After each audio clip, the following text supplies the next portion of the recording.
if you're part of this, you're probably a little crazy. On this episode of Finding Festivals, we're learning about life on the water during the Battle of Lake Erie, where the world's largest rubber duck was made, and touring a tall ship from Spain. Additionally, we'll explore these must-dos in Sandusky, Ohio. That was so much fun. Come along with me to the Festival of Sail. Hi, I'm Haylie Robinson, and I'm a former festival queen turned executive producer. Yeah, kind of a career change. If you want to learn more about Finding Festivals, connect me on social media, and get a sneak preview of Season 2, then check out the links in my description below. As always, friends, I advocate for you to keep finding festivals and enjoy the show. While it's home to the amusement park Cedar Point, downtown Sandusky hosts several events throughout the year, including Festival of Sail. While it's still setting up, I want to show you around the area. Sandusky sits on the shore of Lake Erie and is full of tourist attractions. Before we explore the city, I'm going to local breakfast spot inside Marketplace at the Cook to grab some morning cups of coffee to share with dear friend and lifetime local, Jill Bauer. You've been a native in this area for most, if not all your life? All of my life. Born and raised. So what is it? So I know that you obviously left home for a little bit to go to college, but what kind of brought you back? Like, you just love this area? I mean, when you grow up near the lake, you can't leave it. I mean, I'm sure you know that, being from, the area that you're from as well. You just are drawn to being on the water all the time. And the last 10 or 15 years or so, you are really seeing people take pride in being in downtown Sandusky, fixing up old buildings. There is an entrepreneurial spirit that is insane in Sandusky right now. I do remember, just even, 12 years ago or 15 years ago when I was dancing and we used to do our recitals in the State Theater, probably. Exactly, yes. Yeah. Downtown did look a lot different than it does now, and then when I came back to work in Sandusky, I got to see a little bit more vibrant Got to see downtown. the growth. Yes. And now you see bars and restaurants and rooftop bars, and the Jackson Street Pier has been refurbished and is now a multi-use space where it's just where everybody hangs out. They have concerts, they have festivals, they show family-friendly movies. It's the place to be for the sunset. You can get your coffee, or in the evening you can get your drink and hang out over there, and yes, downtown Sandusky is the place to be now. And I know that for a living you help people find cool places and educate them on the area. So can you tell me what you love most about your position? Oh, about my job? It's so exciting to be able to let people know about things that they maybe were previously unaware. Just as an example, I was talking to somebody from Indiana this week who had no idea Ohio had islands. Their perception of Ohio was cornfields and highways. And, when I started telling them about Sandusky and the islands, and that we have ferries and we have this amazing amusement park, Cedar Point, they did know. But beyond that, they were like so surprised about, all of the things that there were here. They were just blown away. And that is really the most rewarding part of my job, is when I get to tell somebody not just how much fun it is to live here, but how much fun it is to visit and how many great things there are going on in this area. Absolutely. I can imagine, especially those, like you said, there's so many that are confused, like, what? Ohio has cool things to do? Right. Yes, we do have some cool things to do. Amazing cool things. You just gotta know about it. What started as a celebration for the release of 4 carousel-themed postal stamp designs in 1988 became the Nao Merry-Go-Round Museum. What makes this establishment different is the exploration of the craftsmanship, artistry, and history of carousels and the featured pieces on each construction. This building was built in 1927 with a round front and served as Sandusky's post office till the mid-80s. And then 1988, they issued their first set of carousel commemorative postage stamps. And of the 4 animals on that set of stamps, only one was still on a working carousel, and it just happens to be located just up the road from us at Cedar Point Amusement Park.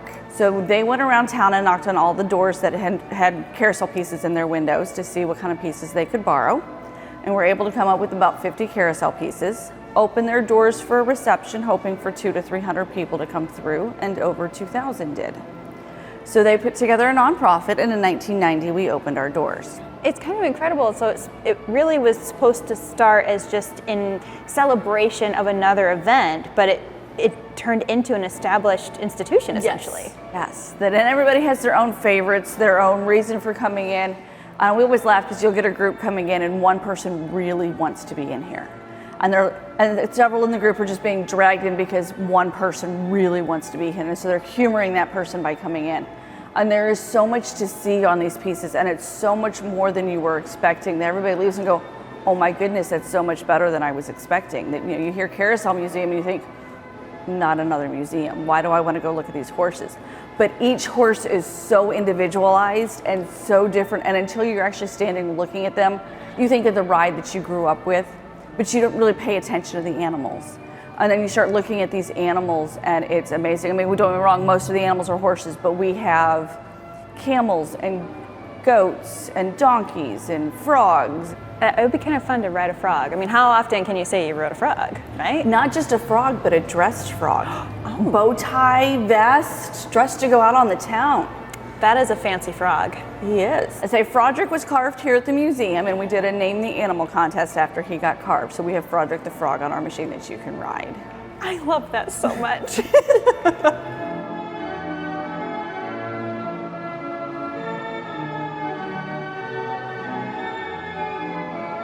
So what is the oldest horse you have in the collection currently? Currently, the oldest horse in here, we have a Charles Dare horse that was from his changeover from doing hobby horses to start doing carousel horses, and he was completed sometime between 1860 and 1875. And it's here in this museum to look at. And he's still MSA in either early park paint or original paint. So he has more of a authentic antique look to him, where most carousel animals, because the maintenance guys in the park will repaint them from time to time, have had so many layers put on them that they've been restored that they look brand new. So you're looking at these pieces, you really don't realize they're all over 100 years old. I wouldn't have guessed. I would have figured maybe 80s at best. So maybe 30 years old, but I would have never guessed over 100 years old. What is your, I guess you could say, youngest piece that you have? So the youngest one really is on our machine. It is currently Eddie the dog, and he's been on our machine for about 2 years now. Did you say Eddie the dog? I did. You have a dog. Wait a minute, so we have horses, we talked about a frog, now we have a dog. Okay, I'm excited to check all of this out.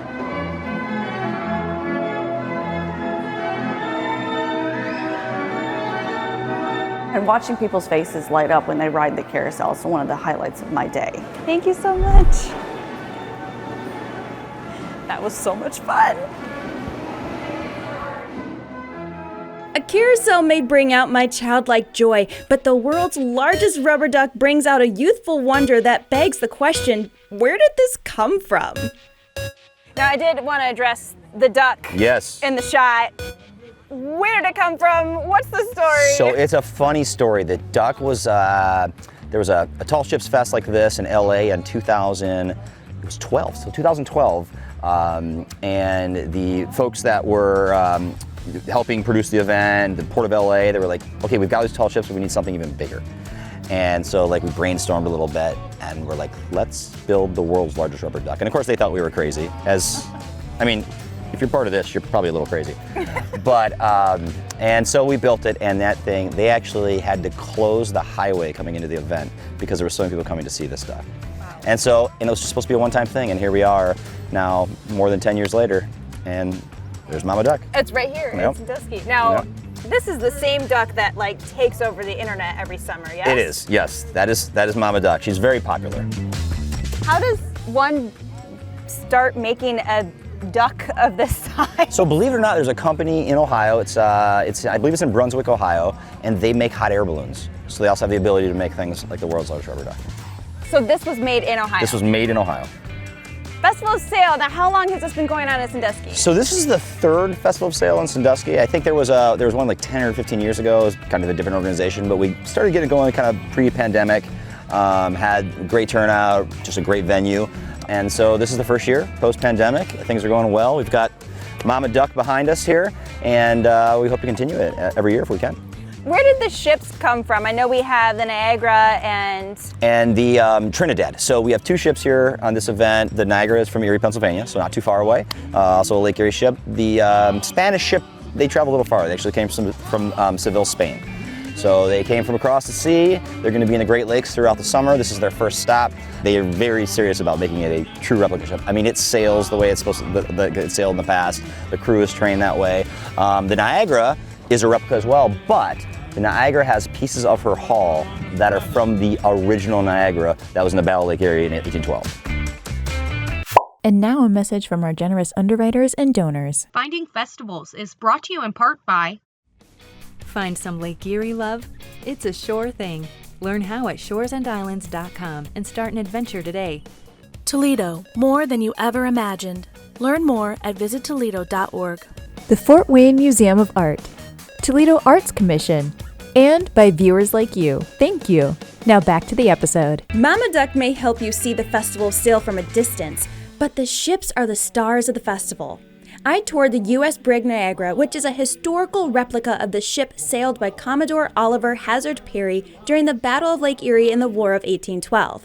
Captain Sabatini told me that he spends the whole summer sailing the Niagara from port to port. The professional crew will come on usually for about 6 months. That's roughly the season, because we'll crew up in April or May, and people stay on to about September, October. So Niagara is the official flagship of the Commonwealth of Pennsylvania and Pennsylvania's Goodwill Ambassador. So we travel all around the Great Lakes and we tell the story of the ship. We also take on trainees. So students come onto the ship and they become part of our crew. In addition to teaching the next generation of sailors, Captain Sabatini also shares the story of the U.S. Brig Niagara, which, aside from being in the Battle of Lake Erie, I'm not too familiar with the details, so I'll let the captain fill us in. Spoiler, we won. Niagara was the relief flagship for Oliver Hazard Perry. And Oliver Hazard Perry, he is the one who coined the phrase, "Don't give up the ship."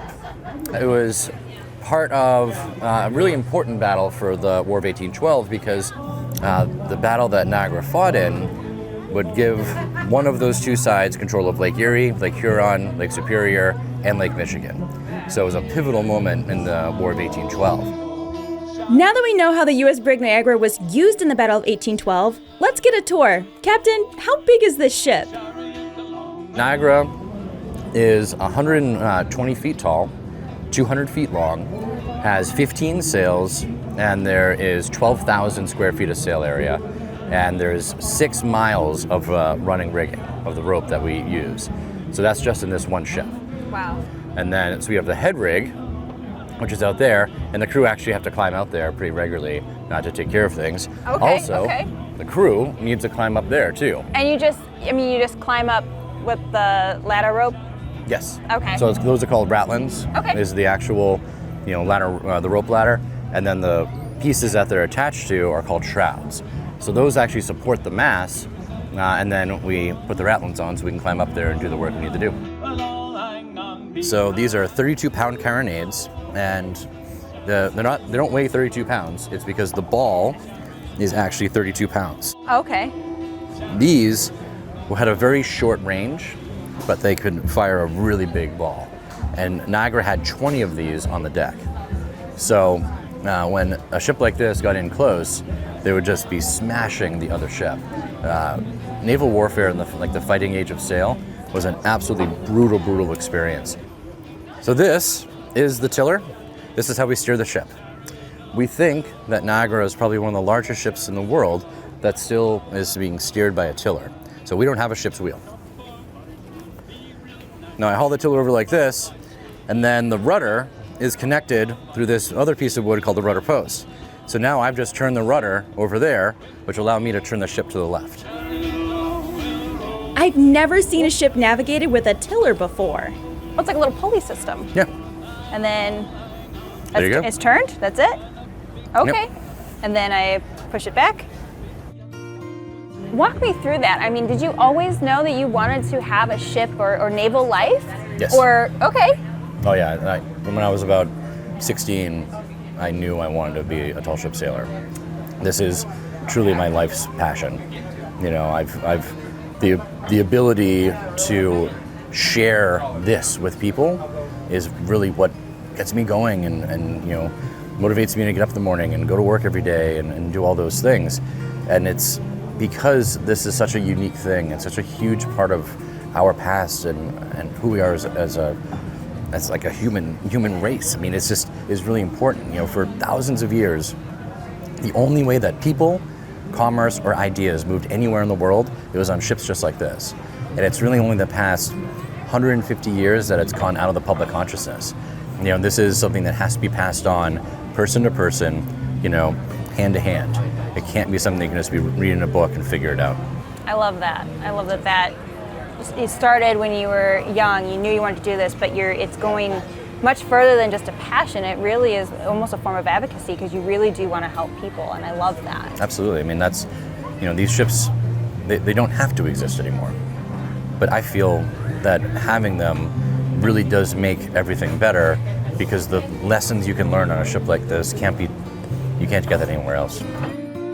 Before leaving the ship, Captain Sabatini addressed the cocktail table, or so it appears. Well, we get asked questions about this all the time because it's sort of a weird looking thing, kind of looks like a cocktail table. Yeah, that's where you can get your captini. Yeah, this is actually where the officers usually eat when we're up here on deck. We actually do just stand around here and have our morning meetings and things like that. But it's actually just a winch. So anything that's really heavy, we use this to pick it up. So we'll run, like the anchor, for example. We run a rope from the anchor, and that rope is brought to here, wrapped around this, and we have capstan bars. So back here, those big, huge bars get put into the capstan, and then people walk around. So they walk around, kind of winding up that rope, and that's how we pick up the anchor. It's how we actually sent all of the big pieces of wood that are up there. That was all done by hand with people. Wow. Yep. That's incredible. To your point, I think there is a disconnect, and while I've seen ships in pictures, I mean, actually physically being here and experiencing it, I mean, it's just awakening an excitement in me that you just don't get in photographs or history books, and just physically seeing and touching and experiencing how things work. It's an experience that I just didn't think I would get today, to be honest. Yeah, and that's why these festivals are so important. You know, this is how people find out about these things. You know, it's a place for people to gather, but it's also a place for people to learn. Okay, now I want to learn more. The Nao Trinidad sailed in from Spain and is a replica of the flagship from Magellan's expedition in 1519. The ship weighs 150 tons and is 93 feet in length. The view of Lake Erie from the upper deck was worth the climb. Note for anyone who wants to know, if you come on a ship, it is going to rock, which I guess is obvious, but I guess I didn't expect this much movement. So here's to being on sea for Lake Erie. I couldn't help myself. The balloon creation scene throughout the day were so cool, and now I want one. Perfect. All right. We are gonna do, you said an octopus? You ready? All right, let's do it. Show it off. In the business world, we call this deflation.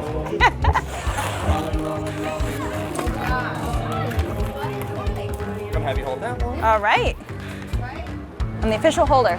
Yes, the lovely assistant. I love doing that. It looks like a lot of fun. I love how you blow it up and it's like a curlicue. Yeah, so when I blow it up once and then deflate it, it actually makes it a little, expands it to do that spiral. Okay. It's now from that one mishap. Thank you. Ooh. Thank you. All part of the plan. Yes. There we go. This is how it goes, right? We create a process. Oh, yes. Trust the process, my dear. There we go. You can hold that for me. Okay. Thank you. Alrighty. There's little polka dots. There we go. You're seeing spots? Yes. Well, we are by you could get a little seasick in there. Oh. Or lake sick. I don't know what you call that. Right here, 1 second. We're going to grab. Now, you want friendly eyes or scary eyes? Ooh, friendly. Friendly, let's do it. Now, here's the cool talent I can do. It's a deer in the headlights. Right, here we go. I live in the Niagara area, so that's kind of funny there. Not so much here, not much. I thought that was the balloon. It wasn't even the balloon. All right, pull that, and we'll do one last fancy little part. I actually did a convention once, and I was the fastest balloon artist to do this one. Really? So you go like this, and just right here, just right there, just right there, just right there. You follow along, there's a test later on this. Oh, okay. I don't think I took notes. I didn't either, now I'm a clown. There we go. All right, here we go. Go like this. And then we have an octopus. Oh my goodness! Well, you did fabulous. Thank you. Very good. What should we name him? Phil. Phil the octopus. Well, Filled him up. we filled him up. There we go. I appreciate that. Well, Blake, you were a joy. Thank you. And definitely have to come back and see what other creations you can do. Balloon art isn't the only art you'll find at the festival. Kelly Anderson is from Minnesota and not only created the design for the festival sale merchandise, but uses a unique medium. This is all melted crayon, so I actually draw right on the canvas as it's melting. And then when I want to get the drips, I'll like lean the canvas forward when the crayon is all like nice and hot. Okay, now how long does it normally take you to make one of these? I probably have about 18 hours into this one. 18 hours? 18 hours and a lot of crayons. And a lot of crayons. So about how many crayons do you think is in this piece of art? So there's probably about over 100 crayons. I peel them all and I will use them until they're about that big, because then I'll start to burn my fingers with my heat gun. But I've learned to get it pretty small.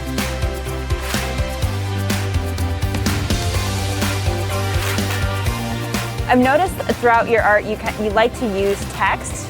Yeah. And I think that's so interesting. I like to use dictionary pages because it like gives the definition, and how I started my business 5 years ago was really kind of emotion-based art. So it was like, how can I take a color, materials, and make somebody feel that word that I want to describe?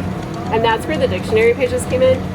But I've been using a dictionary that's from the 1900s from some very wealthy person out of St. Paul, Minnesota, in all of the artwork. So I think that that's also very unique. Absolutely. Like, this one behind also has like a message in a bottle handwritten on a dictionary page. I was admiring this piece probably the most. I mean, the crayon really stands out, but this, I love the color in the background, but the use of the dictionary pages for the sails, I think that's so unique. Yeah, my favorite part about this was learning how to do these clouds and stuff. They look beautiful. I mean, it really stuck out to me when I first approached your little gallery that you have here. Well, thank you. It's been an exciting yet hot afternoon. Let's grab a cold sweet treat to cool down. Toft's ice cream is said to be Ohio's oldest dairy and was a childhood staple for me. The company has been part of Sandusky since the early 1900s. Fifth-generation family member and employee Morgan Miller shared the process of making a new flavor of ice cream. It's a really fun process, just coming up with new flavors. We like to try to test out the competition, see what the trends are, and then we also will ask customers in our ice cream parlor and then on social media what they feel we're lacking or what flavors they want to see us come out with. And then we will, we make all the ice cream here, but the inclusions like we call them variegates, or the swirl, the flavor swirl that comes in the ice cream, or the little pieces, whether it's cookie dough or like cookies and cream pieces.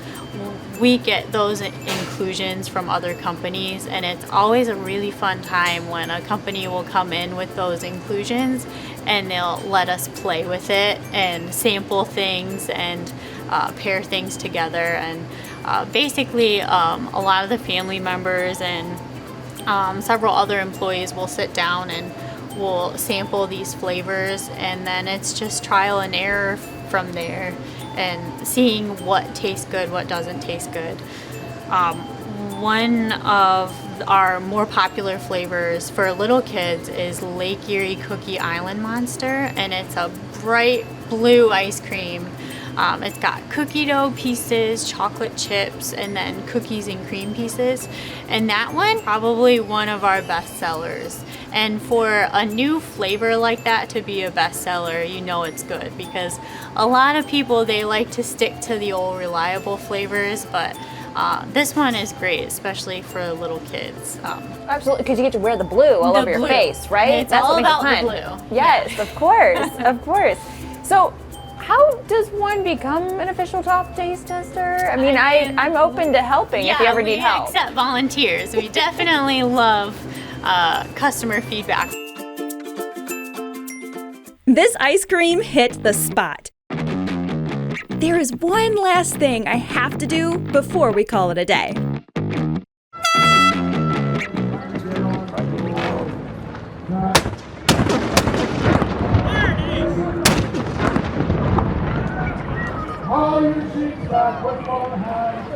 Attending Festival of Sail, I didn't know what to expect, but can say I have developed a new appreciation for sailing and the volunteers who make it possible to experience tall ships. Connecting with others and deepening understanding is what makes annual events special. I look forward to learning more at the next festival we find. You can visit findingfestivals.com to learn more about the series, get updates through the digital newsletter, and connect with me on social media where you can access more content on festival fun. And I definitely have got to try your signature drink, the Cavatini. Yes. It sounds marvelous. Because I called it the Elsa horse. It's either the Elsa horse or the Cinderella horse, depending on the age of the child. Apparently I'm 5. Yeah, well,